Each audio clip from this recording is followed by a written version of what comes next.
बानी पीटीआई ने जो आर्मी चीफ को ख़त लिखा था, फैक्ट 2 ख़त थे। उन्होंने वजह बताई है कि उन्होंने ख़त क्यों लिखा। उन्होंने लिखा कि जो भी जमहूरी रास्ते थे वो सब ख़त्म कर दिए गए। पहले सेंसरशिप थी, अब पीका एक्ट आ गया है, फिर सोशल मीडिया को भी रोक दिया गया है।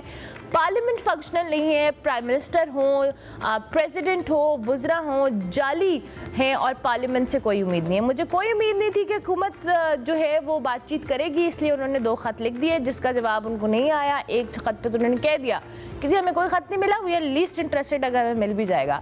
सो ये सूरत हाल है जो कि मैंने बहुत ज़्यादा बता दी है, लेकिन अब ज़ाहिर है इस पर हमने तज्जिया भी लेने। और आज हमारे साथ स्काइप पर नहीं, स्टूडियोज़ में शनीला हमारे साहिबा मौजूद है। अस्सलाम वालेकुम। वालेकुम सलाम। कैसी हैं आप शनीला? आप कैसे? बिल्कुल ठीक, थैंक यू सो मच कि आप तशरीफ़ लाई।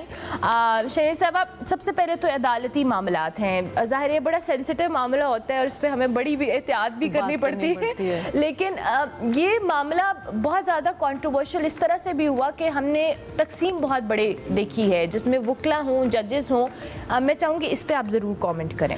अच्छा, बात ये उर्मिला कि एक तो ये जो ख़त लिखने का सिलसिला शुरू हो गया ना जुडिशरी के अंदर, ये कोई अच्छी रवायत नहीं है। बात यह है कि पार्लियामेंट बैठी हुई है, पार्लियामेंट का काम है कानून साजी करना। पार्लियामेंट ने एक कानून साजी कर दी है, उस कानून के ज़रिए आपका एक चीफ जस्टिस आ चुका है, आपका एक आइनी बेंच बन चुका हुआ है। जो 26वीं आइनी तरमीम है उसके ऊपर कोई स्टे ऑर्डर नहीं है। बाय द वे, अगर आपकी किसी आइनी तरमीम के ऊपर स्टे ऑर्डर होगा तो फिर आप जो हैं वो जाके कह सकते हैं कि जी आप जुडिशल कमीशन का इजलास ना करें या आप इसके तहत कोई काम मत करें। तो जब उसके ऊपर स्टे ऑर्डर नहीं है, आइनी बेंच बैठा हुआ है, आइनी बेंच जो है वो जाके उसके ऊपर कोई बात करेगा। जब तक कोई उसके ऊपर वर्डिक नहीं देगा तो जस्टिस मंसूर अली शाह या जस्टिस मुनीब अख्तर हैं, उनको सियासी नहीं होना चाहिए, क्योंकि इससे उनकी अपनी जो क्रेडिबिलिटी है ना वो ख़राब हो रही है। देखा जाए तो जस्टिस मंसूर अली शाह जो हैं, अगर वो 26वीं आइनी तरमीम के खिलाफ है तो इसलिए कोई चीफ जस्टिस नहीं बन चुके।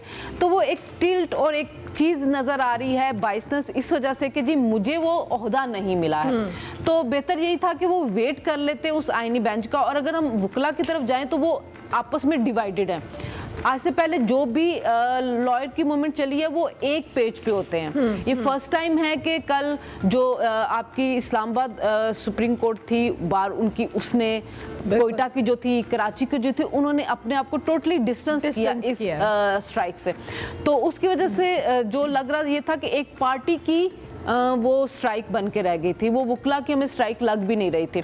तो मेरे ख्याल में थोड़ा सा ग्रेस दिखाएं जस्टिस मंसूर अली शाह, अगर मुझ पे तो इन्हें अदालत ना लग जाए तो वो वेट कर ले। आईनी बेंच में जो लोग बैठे हुए वो उन्हीं के ही जजेस ब्रदर्स हैं ना, बिल्कुल। और उन्हीं के साथ वो प्रैक्टिस करके आए। जस्टिस मंसूर अली शाह के साथ उनका बड़ा क्लोज रहा है, रिलेशन रहा है, और उनको चाहिए ये कि वो ऐसा मत शो करें कि वो सियासी हो रहे हैं या किसी सियासी पार्टी के कॉज को प्रमोट कर रहे हैं। वो वेट करें, जुडिशरी को मजीद डिस्ग्रेस मत करें। अच्छा शनीला, अभी आपने बात की कि पॉलिटिसाइज हो रही है चीज़ें, बट ठीक है, एक तरफ हम अदालत और इन जजेस की बात करें, दूसरी जानिब डोंट यू थिंक कि अदलिया और इस तरह के इदारे को पॉलिटिसाइज करने में या कंट्रोवर्शियल करने में हमारे पॉलिटिकल लीडर्स का भी उतना ही रोल है?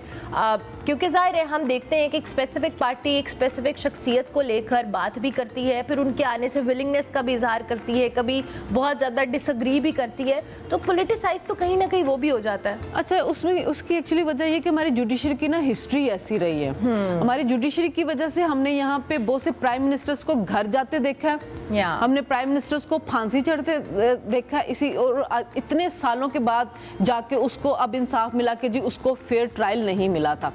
तो पार्लियामेंट और पूरी दुनिया में होता है, पार्लियामेंट जो होती है वो कानून साजी करती है अपनी जुडिशरी के लिए। तो जब यहाँ पे जो गवर्नमेंट आई थी वो ढसी हुई है। बाय द वे, उनका भी एक प्राइम मिनिस्टर था, वो इतनी मेजॉरिटी लेके आया लेकिन उसको पानामा जो के बाद में अकामा निकला, उसको घर भेज दिया गया।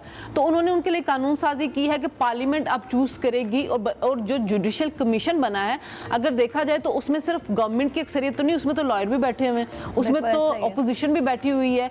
तो क्यों नहीं ऑपोजिशन उसके अंदर बैठ के अपना वोट डालती, वो डाले ना। फिर उसके अंदर 3 सीनियर जजेस भी तो बैठे हुए, जस्टिस मुनीब अख्तर उसके अंदर है, फिर आईनी बेंच वाले जो चीफ जस्टिस है वो इसके अंदर है। तो उसमें सिर्फ गवर्नमेंट नहीं हमें नजर आती है। तो जब पार्लियामेंट आई है उसने कानून साजी कर दी गई है तो पार्लियामेंट का हक है। और वैसे भी उन्होंने सुप्रीम कोर्ट के अंदर से ही लोग जज बनाए हैं ना, ना, शबाशी साहब खुद तो जाके जज नहीं बन गए हैं। जस्टिस मंसूर अली शाह वही जज हैं जिसकी क्रेडिबिलिटी के ऊपर कोई डाउट किसी भी वकील को नहीं था। आज तक किसी भी वकील ने उनकी क्रेडिबिलिटी के ऊपर बात नहीं की है। उनकी कोई भी उनका जो डिसीजन है वो आज तक कंट्रोवर्शियल नहीं रहा है। अगर उन्होंने एक्सेप्ट किया है पार्लियामेंट की सुप्रीमेसी को, तो बाकी लोगों को भी, बाकी जजेस को भी ग्रेस दिखा के उसको करना चाहिए।